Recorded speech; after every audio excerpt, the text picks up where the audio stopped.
Zikiwa zimesalia siku chini ya 30 kabla ya uchaguzi mkuu kufanyika katika taifa la Kenya, kuna sakata nyingi ambazo zimekuwa zikiwapata viongozi ambao pengine tuko karibu kuwachagua ama wako debeni wakitaka kuchaguliwa, wengine kwa mara ya kwanza, wengine kwa mara zaidi ya kwanza ama wakirudia uongozi. Sakata hizi nyingi ni zile za kielimu, wengine wakipatikana na mambo ya ufisadi. Kumbuka kwamba leo hapa tumekuja kuchambua tuone ni kwamba taifa letu linaelekea upande upi ama linachukua mkondo upi, ama ni wapi ambapo tayari taifa letu limekwisha elekezwa na pengine serikali iliyokuwa, na ni serikali gani ambayo tunafaa kuchagua itakapofika siku hiyo ya 9 mwezi wa Agosti ama mwezi ujao. Kwa hivyo leo tumekuwa hapa tuangazie jambo la elimu, ambapo viongozi wengi wamepatikana na sakata kwamba wengine waliweza kuhitimu wakiwa na vyeti ambavyo ni gushi, wengine wakisemekana kwamba hawakuhitimu lakini wanamiliki vyeti ambavyo ukiviona kweli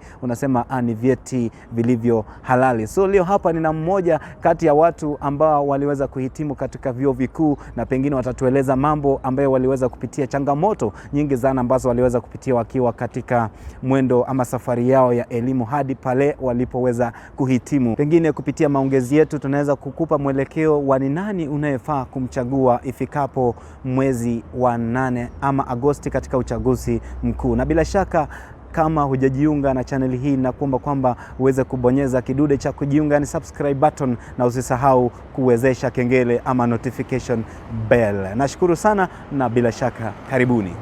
Kama nilivyokueleza hapo awali ni kwamba nina mgeni wangu siku hii ya leo, na ningependa tuweze kusikia pia kuhusu maoni ya Wakenya, na pengine tunaenda kujikita sana katika wale ambao wamehitimu na pengine wanajikaza na maisha. Ukiweza kuangazia pia uchumi ya Kenya, uchumi ya Kenya iko sahi mali inatupeleka inachomoka hivi, inachomoka mbaya sana. So we are going to focus on that. Tunaenda kuangalia uchumi ya Kenya na tuweze pia kuangalia elimu katika taifa la Kenya, na pia uchaguzi mkuu ambao unakuja, na hasa lile ambalo tunaenda kujikita sana ama kukita mizizi yetu sana katika maongezi haya ambayo tunaenda kufanya ni pengine tu education system in Kenya, na vile ambavyo unahisi kwamba kuna viongozi, kuna sakata nyingi ambazo zimekuwa zikiwapata viongozi sana, ama ambazo tunasikia kwamba viongozi wako kotini, pengine huyu alikataliwa kuingia kwenye debe, ama huyu pia aliweza kuingizwa kwenye debe kwa njia isiyofaa. Wengine wanasema kwamba ilikuwa halali na wengine wanasema kwamba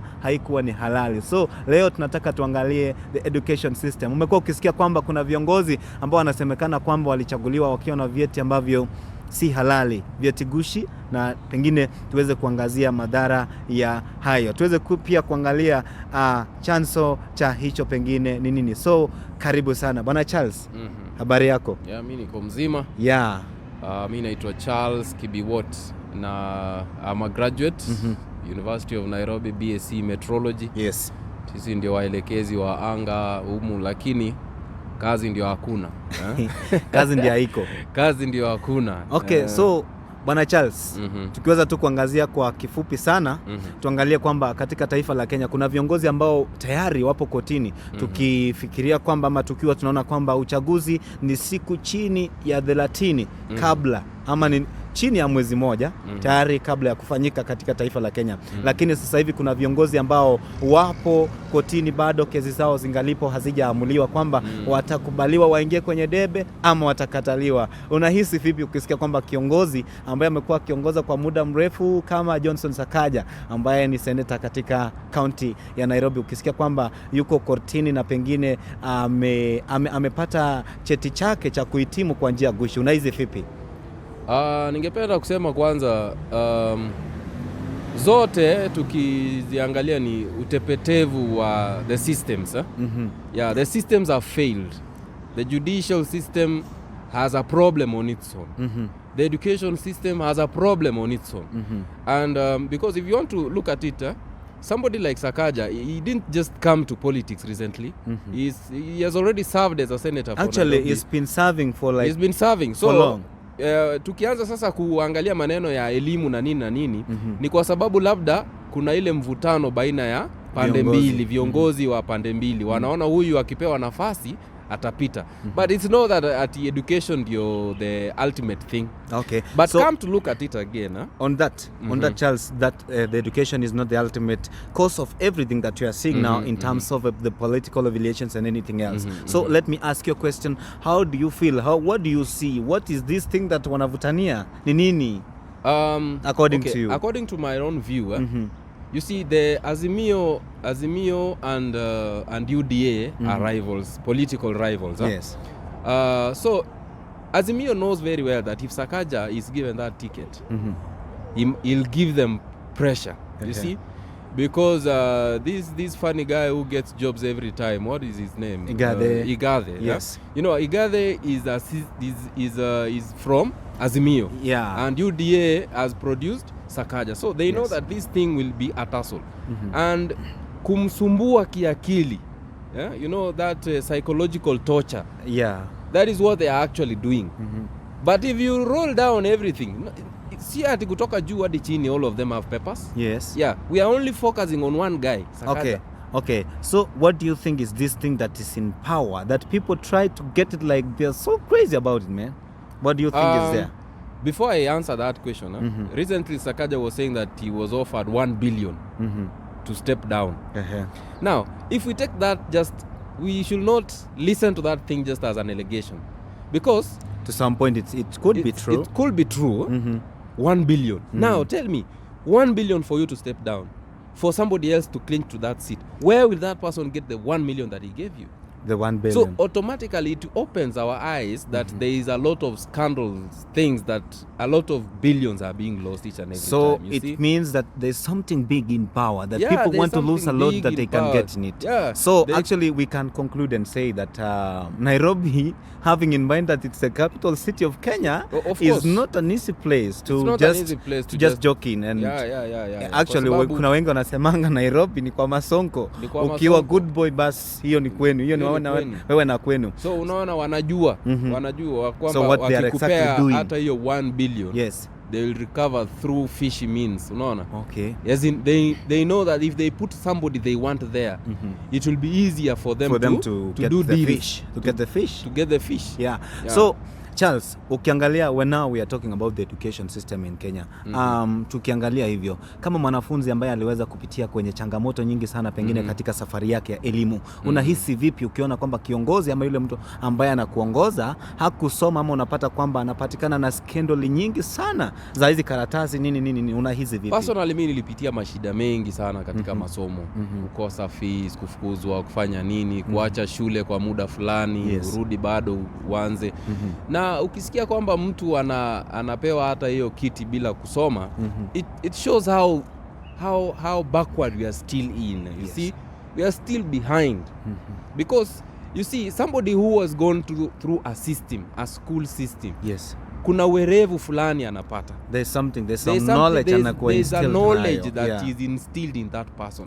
So if you get that somebody just from the village comes and rule the elite, they are the people who will sit in parliament and make rules for people who are professors. You see, but they are the ones who will vet those professors. But Charles, remember in Kenya, it's very funny actually. Ni jambo la kusikitisha sana kwa sababu hivi majuzi there have been this we can say statistics that are always coming out from these statistical companies or these organizations that does statistics. You find that kiongozi unapata kwamba wamerank zile ranks, they are saying huyu mtu ameperform, the top performing MP. So you know those ranks, the rankings that are always done. You find that wao ambao wanawekewa allegations kwamba wajasoma, they are the top performing people. Na ukifika kwa ground, hizi vitu wanasema that you are doing, actually I have been to somewhere, I cannot say where, wanasemanga mbunge wa hapo akusoma. So huyo mbunge ukifika katika eneo lake, my friend, people are getting almost everything they want. So kama raia, do you think it's good uambiwe, ukisema kwamba huyu mtu anakuongoza ana pepa sana nini, do you think it's good ukataliwe mtu anakupea services, ama mtu aliye na kila kitu na kuja kukalia vitu vingine? Because it's to some point contradicting. Okay, it's contradicting, but the bottom line, the bottom line thing should be, let us elect credible leaders. Let us elect people who are going to serve, who and understand people the meaning of education, who understand the meaning of a system. Yeah. Let us even start from there. You know, if you talk of somebody mwenye atakuongoza, anyway, there are leaders. You know, leadership is a calling. Yes. And leadership even from the Bible, haikuanga ati lazima usome ndio ukue ya kiongozi. It's just a gift. It's a gift that you have. But siku hizi there are people who've made a lot of money from it, from the same thing, or not even from it. There are people who've made a lot of money through dubious means, and they now ask themselves of how they are going to spend this money. Yeah. And the only way they are going to spend this money is to bring it into politics. Yeah. Akona pesa nyingi hadi anataka sasa kutumia kwa kufanya nayo siasa. Pengine kutulagai twende hivi. So ndio waendelee kupata. Huyo mtu sio kiongozi. Huyo ni mtu amepata utajiri. Baada ya kupata utajiri, anataka kuspend. He lacks somewhere to use this money. Akona kila kitu. And you know, in politics there are 3 things. I think it's 3 M's. Mass, media, and money. When you have mass, when you have media, and when you have money. Yes. Those 3 things are what people are looking for. Okay. So if you have money, you of course look for a mass, I didn't know that. You look for a following. And then you have money already. Yeah. So you now look for mass and media. If you are very famous and you have money, the media will always look for you. And these people, they want a space where kila wakati kuna paparazzi anawafuata. This guy was here today. This is what he did and this is what he did. So actually, okay.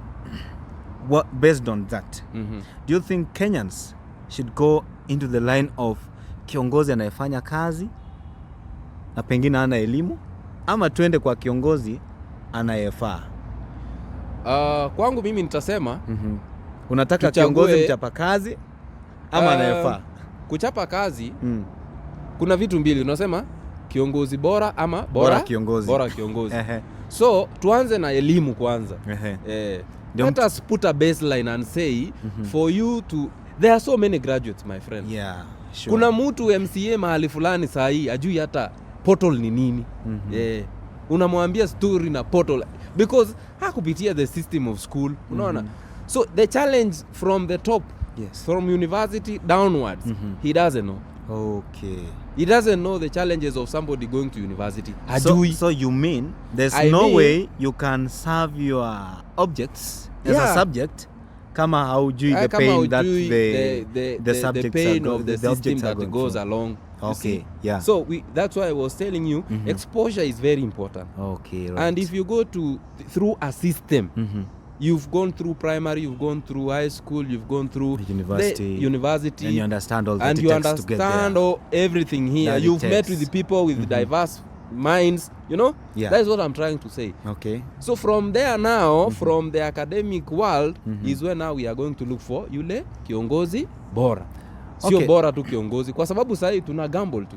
Kenya we are still gambling. Yeah. We gamble a lot. Hakuna kuchagua. Today mtu anaweza kuja hapa na aongee vizuri. Kesho mwingine akuje na pesa. Hata hakuna mtu anasema, wananchi mko sawa, pangeni laini. Unadungwa zako, unaenda. People will vote for that guy just because he gave them money. They'll never vote for that person who gave them ideas of how they are going to get that 1,000. Yeah, so we should be taught how to fish, and not to be given the fish. Now, but Kenyans will only vote for somebody who gives them fish. I don't know if we are lazy or what. I don't know. We are not lazy. Maybe you understand also that in power, kuna hizo wanaitanga there are people who control everything that you take. Anyway, remember that there are still also red lines. You go nafika mahali unaambia bro, step down, hapo usipite. Yeah, if you are just so. In this case, therefore, we can say that we should vote for competent people. We should vote for competent people. That and people who understand everything that people who understand everything. What it takes to reach there. Yeah. Okay, another thing. Unaona, what do you see is the cause of all these fails, like all these things that comes along? Unaona kama tumeanguka, tumefeli. Unafikiria chanzo ni gani? Mtu upate kwamba kiongozi alipata certificate in a fake way. Si ndio? Ni nini? What's the cause? Ningesema kwamba what is making us actually fail is the systems that have failed.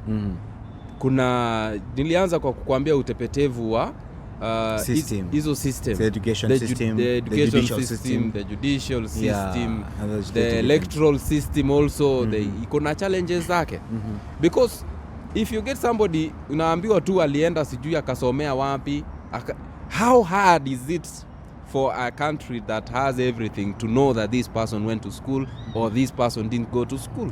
So at the end of the day, money works. You see? Yeah. Money works. Somebody doesn't have papers, but he can use his money to influence and get what he wants. Okay. So that is where we still fail as a country. And by the way, how do you feel when you are told that this person alisomea system ya wapi, alisomea system ya wapi, anataka kukurule somebody from a different system? How do you feel? Do you embrace getting education from outside Kenya, or we should improve our own education system and cut everything here? Okay, I can't focus on much on that, because education is education, regardless of where you got it.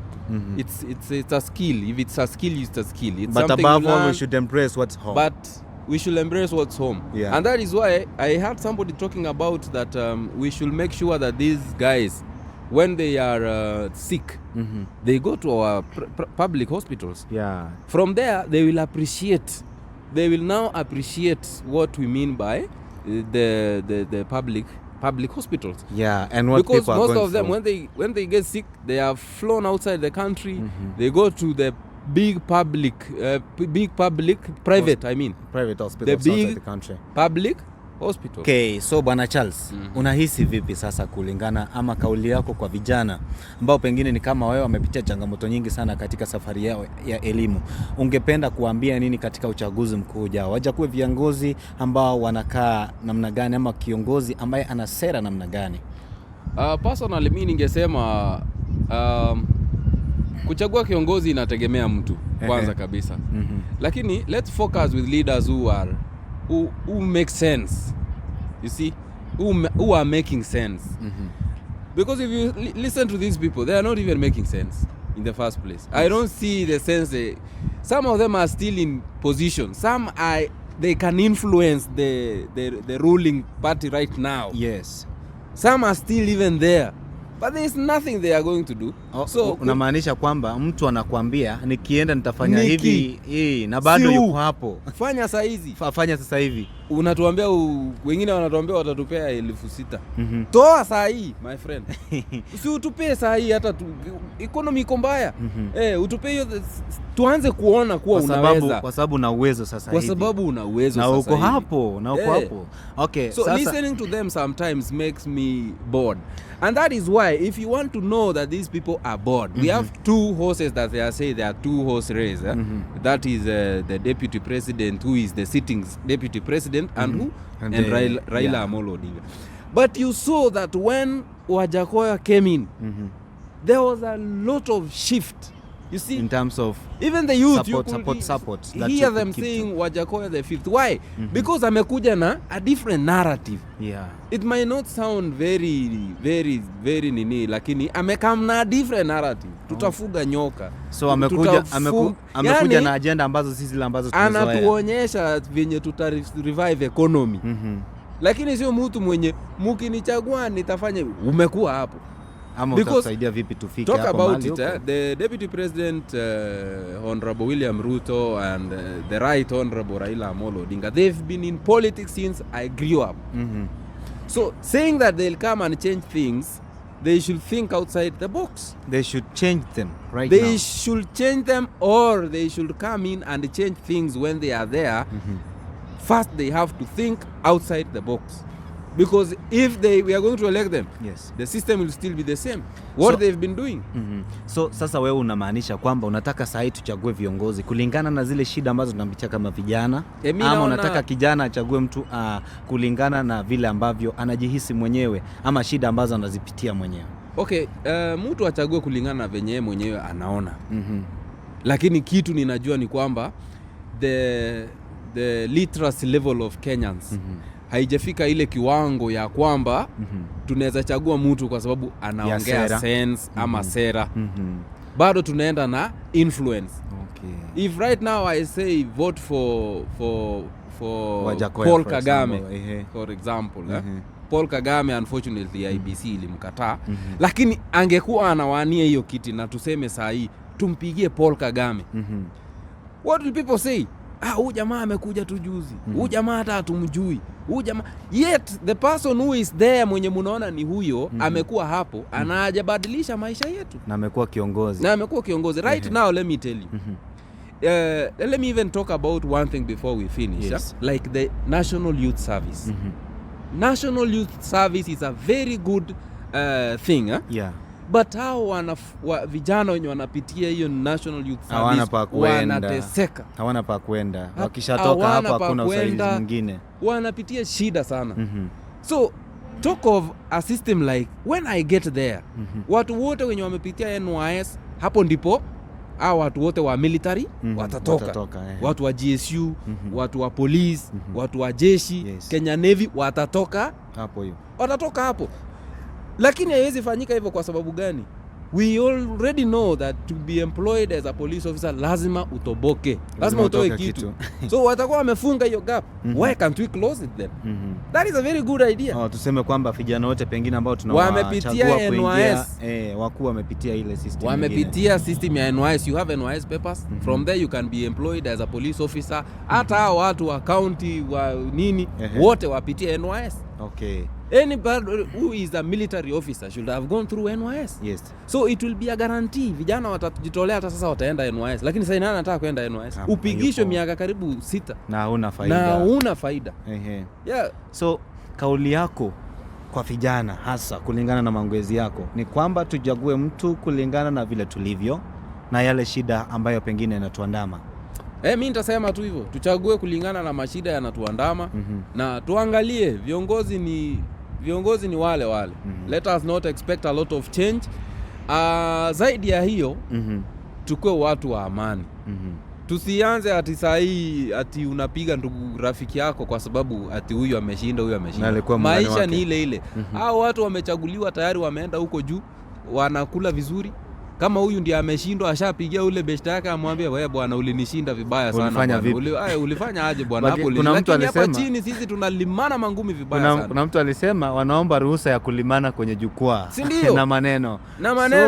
So wanaambia wewe ni tusi kesho, ndio siku hiyo nyingine ni kutusi, ndio siasa ikue na, lakini sisi ikue na ladha. Sisi wenye tuko chini tunachukulia hao watu ni lazima tupigane, upige mwenzako ati kwa sababu yeye ni mkabila hii nyingine, huyu ni mkabila hii nyingine. Lakini ukiangalia vizuri, Kenyans are tired. We are tired, actually we are tired of them. We are just waiting for hii tarehe 8 tarehe 9 iishe turudi maisha. So mwenye atachaguliwa angangane atubadilishie maisha. Yes. Na kuja na sera ambazo zitasaidia Wakenya. Tofauti na zile ambazo tumesikia. Zile ambazo tumekuwa. Achukue hata hiyo ya NYS yenye nimesema, aweke kwa manifesto yake. Aseme NYS, vijana wote ambao wamepitia NYS ndio watachaguliwa jeshi, watachaguliwa polisi, watachaguliwa nini. From there utaona vijana watabadilika maisha. Vijana wangapi walitoka NYS? When my brother was graduating they were almost 16,000. If you employ 16,000, why do you still employ the police and the Kenya Army? Wachague kutoka raia. Yet we have boys who've gone through a system already. Ambao wana discipline tayari. Wenye wako na discipline, they've known everything. Wamepewa nidhamu ya kutosha. Cost itakuwa kidogo sana. Ya production na ile ya kuwafunza. Si ndio? So those are the things. Hebu zungumzie hiyo kwa vijana. Ambia vijana wakitoka university, kulikuwa na digital program. A digital program yenye iliongelewa as a manifesto na ikazama. Na utapata saadi wa leo kuna pesa zinatolewa ya kitu kama hicho. Kuna mtu ana pocket, kuna mtu gorofa yake inaamuka saa hii inafika 16th floor kwa pesa ya ajira ya vijana. So tuseme kwamba neno ambalo umezungumzia sana ni vijana tuwe waangalifu. Tukiwa tunajua kwamba vijana sisi ndio watu ambao tuna uadhiri mkubwa sana ama impact katika uchaguzi wa sasa hivi. Sisi ndio wale ambao tumelengwa sana na wanasiasa kwa muda, wanajua sisi ndio watu tuna nguvu, sisi ndio watu ambao tuna kura, na hivyo sisi ndio tutakaotoa mwelekeo wa yale mambo ambayo yatakuwa yanafanyika kwenye debe iwapo ama ifikapo hiyo siku ya uchaguzi mkuu. Kwa hivyo vijana tuwe wenye amani, nani, na tuwachague watu kulingana na sera. Tusione kile tunapewa. Tufunzwe kufua samaki, tusifunzwe jinsi ya tusipewe samaki yani. Hiyo ni kauli yangu. Na ukumbuke kwamba fahali wawili wakipigana siku zote nyasi ndio huumia. Kauli mbiu yangu ya mwisho ni kwamba Wakenya tupende amani, na ifikapo siku hiyo tuweze kuwa watu waangalifu, na ujirani mwema utadumu. Uchaguzi na siasa, hayo ni mambo ya kuja na kupita. Hadi wakati mwingine tutakapokutana tena, tuweze kusema kwamba yote hayo yanawezekana. Kumbuka, ndoto zipo na lazima tutatimiza. Bwana Charles, nimeshukuru sana. Asante. Naam.